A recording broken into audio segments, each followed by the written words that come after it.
The mindset, I feel like, is the biggest battle. Every opponent is different. It presents battles. But there are some things that are similar. There's some things that are the same. And there's some things that you can control. You know, you can control how you use that fear. These things happen. They're natural. It happens for a reason. So you've got to find what works for you, not run from it, not tell yourself it's a bad thing, or try to build up these unrealistic scenarios in your mind. Hello, welcome to the Martial Arts Lifestyle. I'm James Cox, and we're in episode number 86 today. Malik Hard Knock Lewis, pro MMA fighter. If you don't know the name, you're going to soon know it even more. Lightweight, 155er. This guy's been a matchmaker. He's a PFC, LFA champ, UFC Contender Series vet.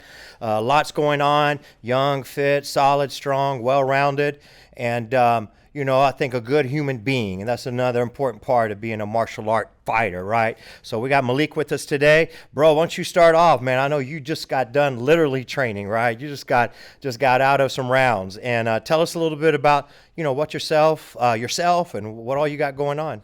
Oh, I'm just a small town dude from Abilene, rocking the same hometown.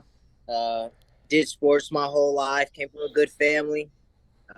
Like to hunt, like to fish, train all the time. I actually just got done training. I'm munching on watermelon. Gotta get those nutrients. For real. Yeah. Days out from the Contender Series fight. I'm sure by the time they see this, I'll have already won. Yep, let's do it. We're training hard, and, I can't wait to have this second opportunity, and I look forward to it. Good, man, good. Well, guys, let's support Malik on this journey.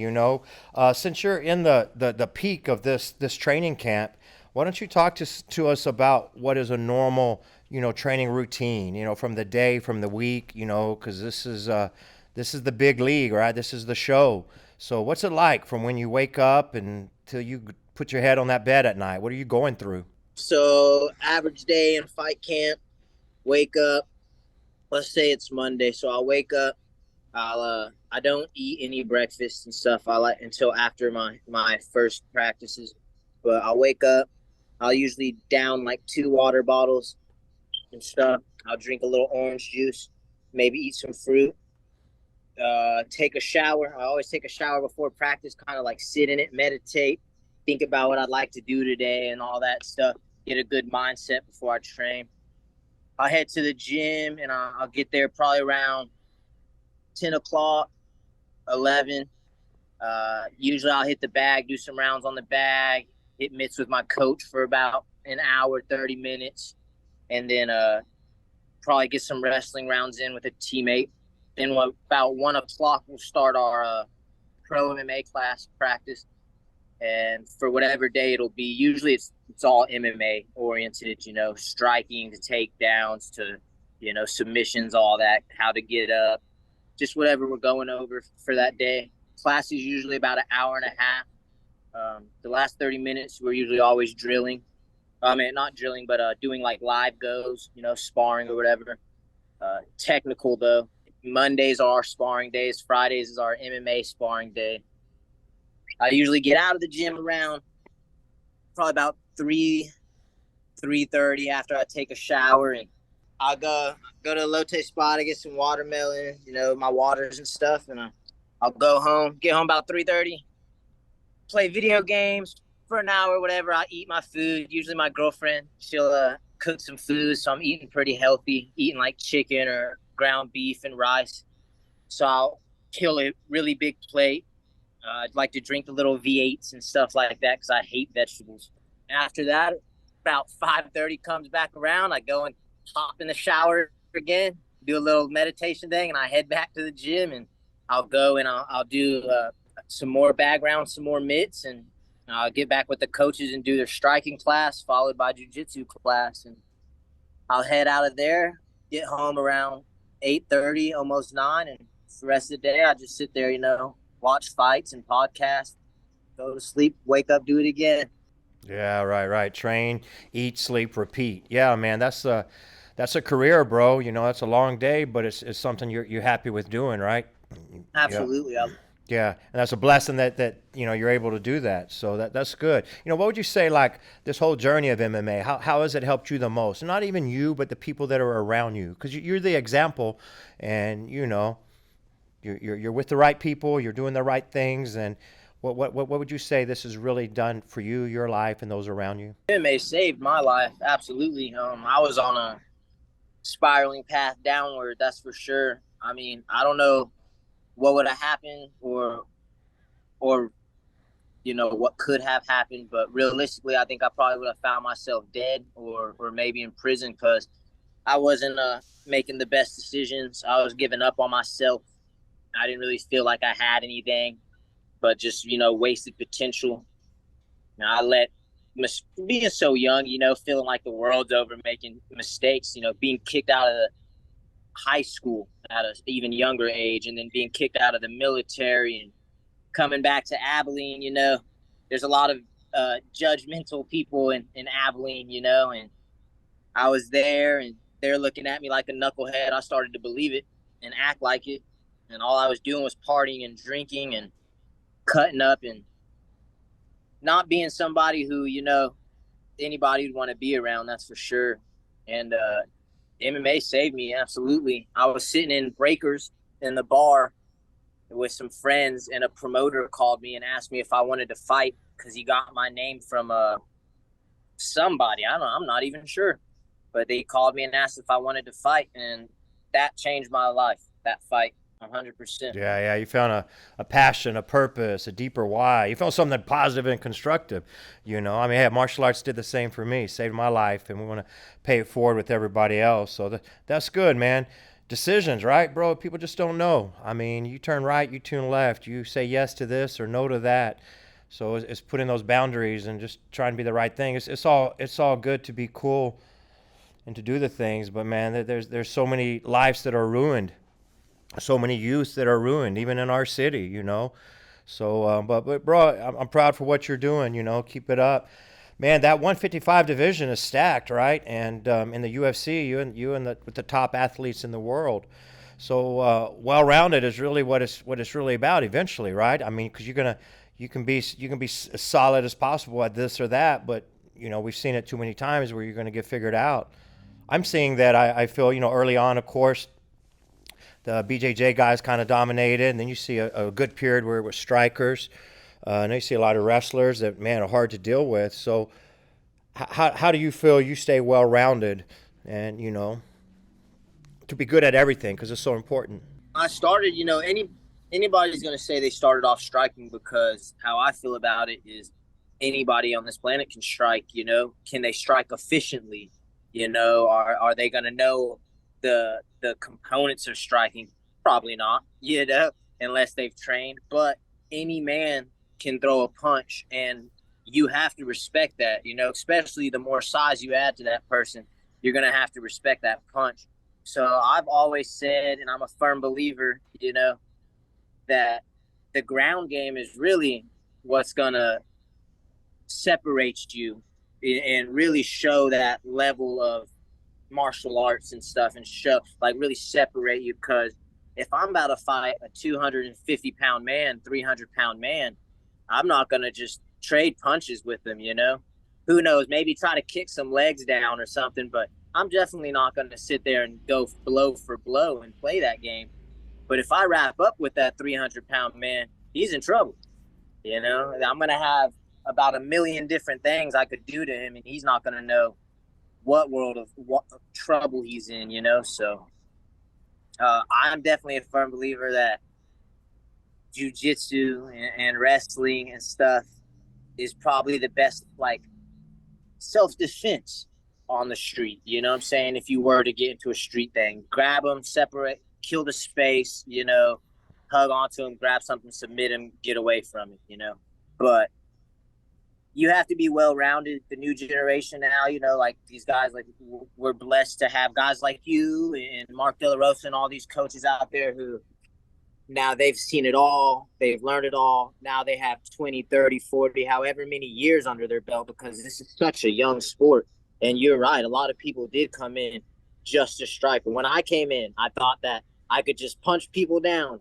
And I soon realized in the gym that is not gonna happen. Yeah, every fight starts standing, man, and striking is so important. But then when that's even or not working for you, you better have some grappling game and understand all that aspects. And it's evolving. Like you said, it's still a young sport that's really evolving, you know. What about mindset, man? Because you've seen it. You've seen the people lose the fight in the dressing room. You've seen the people with self-doubt and talk themselves out of something or think they're more than what they are. Sometimes it's a sad story. But to get that mind right, and the mind controls the body, and you know where you are at this high level, bro. How are you keeping your mindset, and how do you train that mental aspect? Over time, it absolutely gets a little bit easier and stuff. From fight, with experience, it's easier. It's definitely the mindset. I feel like is the biggest battle. You, always is your mind. After a while, I've thrown a jab a million, a trillion times and stuff. I'm still no master of it. You know, same thing with your mind. Every fight's different. Every opponent is different. It presents battles, but there are some things that are similar. There's some things that are the same, and there's some things that you can control. You can control how you use that fear. If you're not afraid to get into the cage and fight another man, then you're not fighting an opponent that's worth that respect. You're not fighting somebody that's even worth talking about. If you're getting in there and you're fighting this man who's been trained and he's coming in there, you might have the UFC on the line, hundreds of thousands, millions of dollars on the line, and doing all this on that man is trained and he's coming for your head. That's a scary thing. So you just have to see how you're using it. Do I want to be paralyzed in fear when I step in the cage? Absolutely not. These things happen. They're natural. It happens for a reason. So you've got to find what works for you, not run from it, not tell yourself it's a bad thing, or try to build up these unrealistic scenarios in your mind. Like, I'm about to go into the cage fearless, this and that. I'm telling you right now, Achilles or all these Alexander the Great, those crazy warriors and stuff, every man, women, and that's gone and protected their lives for us and stuff, they're not over there bullets flying over their head and they're not worried. They're trained, they're prepared, they know what they're there to do, and they know what's on the line. And it's just, how are you going to go through that? No, that makes sense. It's the preparation, right? And to be well trained and prepared for sure. Yeah. So when you're at that level, and it is a lot about the business and the contracts and the percentages and the people and the right people and wrong people getting in your head or what you're around. I bet you've seen quite a bit on the ugly side of the politics as well. So how do you stay straight and steer away from the negative side? Because it can be a dirty business fight game, right? Fight game is it's a very dirty business. It's an ugly business. It has all the thrills and stuff that wants to draw you in, but it doesn't everything good. Everything that's cool and flashy, it draws you in, but it's a hurt world. We're beat up 24/7, bruised up 24/7. If you want to make the highest level, I have friends and stuff. I don't ever get to talk to them really or see them really. I miss out on holidays with my family, let alone going out with friends. That's, yeah, right.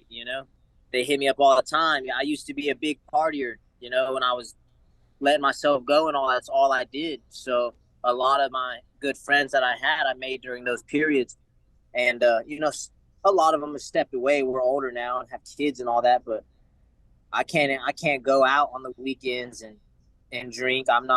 If we go out to eat, I'm not drinking margaritas and beers and stuff. Like, I would love to, but I just can't. I have to make sure I'm ready. I'm waiting on a phone call. I got this fight coming up and this and that. I'm missing out on all these things, but it's what you want. It seems cool. Everything we're doing, we get a lot of hype and we get the opportunities to get some fame and stuff. But, realistically, we're just working hard at what we love to do, just like any other person, just like the people going to work, going to do construction, going to do this, going to do that, we're beating people up and people like to watch that. Yeah, right. Man, I like that you're humble and real about that, because that is a different level that people probably don't see when they don't live through that. The sacrifices, the time away from family and friends and events, and food is a wonderful thing, and to while they're having this or that, you're drinking water, right? So going through those sacrifices, that temporary sacrifice for more permanent gain, and the decision you made, but that's called being a pro, right? Well, bro, let me ask maybe some rapid fire things. Just some questions here to learn a little bit about Malik, and then anything you want to close with, because I know you still got a day ahead of you, bro. But who would you say has inspired you the most? Not just with this MMA thing, but with life, and why? You got to get your inspiration from places. This is cliche, of course, but my father, 100%. I've been a knucklehead for a long time, and I rebelled probably for whatever reason, childhood, whatever. But I rebelled. I was probably screaming for attention and all that. And my dad gave it to me the best way anybody could ask for. He's a great father. He always looked out for me, provided me with, he spoiled me. He gave me he made me a paddle, and it said, life is about choices. And I choose to love you. And I think that just the statement, life is about choices, is, some of the best advice, period, because it really is. It's all about what you choose to do and who you choose to surround yourself with. Yeah, man. Yeah, that's beautiful. You're right. Yeah. Like in fighting, you got to make some quick decisions. Well, those are choices. And in life, you got to make some quick decisions. The choices, the peer pressure, So yeah, my oldest son Jay, and you guys kind of grew up together. We're friends. You used to come and stay nights at my house. You guys, I don't know what y'all would do, play Pokemon or some video games or something, right? Video games. Talk about girls. So small world. Yeah, I got a knucklehead of my own, so we just got to do the right things and try to lead. But all right, who's your all-time fighter and why? And I know that's a tough one, man. We got boxing, kickboxing, past, present, so maybe you got to give me a couple of them. I'll give my top three. Kobe Covington, for his fighting style, not who he is, but Kobe Covington's fighting style. Conor McGregor, because of who he is. And I'd say my third is probably George St. Pierre, probably. Yeah, those are great picks, man. Great picks, and good reasons why too, man. That's cool. All right, what about favorite movie? Don't have to be martial arts. You got some movie I know you've seen 100 times, and why? Favorite mixed martial arts movie? Ooh, that one's a very hard one. Gosh, I'd have to say Bloodsport. It's definitely the favorite. I love all the Jean-Claude Van Damme. I love all of them. But yeah, I'd have to say Bloodsport, Kickboxer, all the Ong Box, Yeah, right. Classic, good stuff. All right. What about a book? We got a book we default to, or that done something for you? The Secret. I don't remember who it's by, but it's called The Secret. It just talks about like manifesting things and stuff like that. So for sure. Yep. That's Rhonda Byrne, man. That's the law of attraction. I've heard The Secret and watched it so many times and all that. And it's real and it works. You just gotta believe and you'll achieve, right? Sure. 100%. Well, Malik, man, I want to appreciate you and respect the time, and I think we got some good content for people to gain something out of and to follow you. And don't forget us little people when you get up there, right? I'll be right back at home on my free time. I promise that. All right, man. Hey, anything you want to say to the listeners, or ways for them to follow you and all of that, support you? We need some support. You can follow me on Instagram at Malik Hard Knock Lewis. You can come find me on Facebook, Malik Lewis. If you send friends requests, I'll try to get to them. I try to follow everybody back, really, as long as I can make sure you're a real person. I'll usually just follow you back. But yeah, follow me. I'm just trying to spread positivity. I plan on winning in a couple of days and getting into there, and I just want to be a positive light for everybody watching, to know that not all mixed martial artists are knuckleheaded barbarians acting stupid out here. So I want to be that positive light. Yeah, that's it, man. All right. Well, we'll set the example and do it, bro. I appreciate you. Thanks, and best wishes. I know you're in it to win it. All right. All right. You guys follow Malik. Stay involved in these podcasts, our YouTube channels, and we will see you soon. Thanks.